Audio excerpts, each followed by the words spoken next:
last Lethbridge City Council meeting held on April 18th was a long one, with quite a few topics being discussed. It was a long city council meeting, so it was, I think, going on 8 hours by the time we were, 8 or 9 hours by the time we were done. One of the hottest topics during the meeting was the portable digital signs bylaw. So the long part of the session was the public hearing that had to do with the digital portable signs.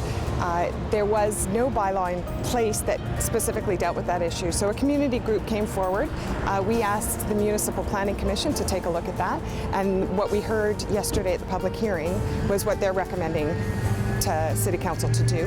And the bylaw will address a number of things. Also discussed was a return of a surplus from the successful 55-plus Alberta Seniors Games held last year. It's a really great news story. So the games were a couple of years ago, well, they've been working on the games for a number of years, and they were actually concerned at the beginning that they actually might not have the financial support that they needed. They ended up getting quite a surplus, and that's a big legacy for our city. What they've done is donate some of those proceeds back to a number of community organizations. So the two senior centers benefited, the Master Swim Club, the Curling Club, and the City of Lethbridge also received $25,000 back.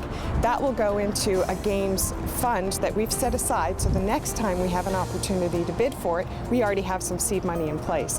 There was 1,100 participants, over 668 volunteers. There were 14 events and 13 venues used throughout our city, and the economic impact was around $800,000. The provincial budget was released in early April, and Council is pleased with what the city should get out of it. We know that the provincial budget came down on April 14th, and the City of Lethbridge had some great things in there for the university, $248 million, $24 million for our college. I believe there's tens of millions of dollars for our hospital. That was great news.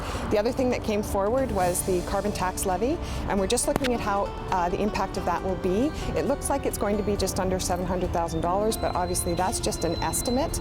From what I understand, we are able to work with that, but again, we'll have to see the effect of that moving forward and what it has for the next budget cycle. If you missed the latest City Council meeting, you can always view it and past meetings on lethbridge.ca.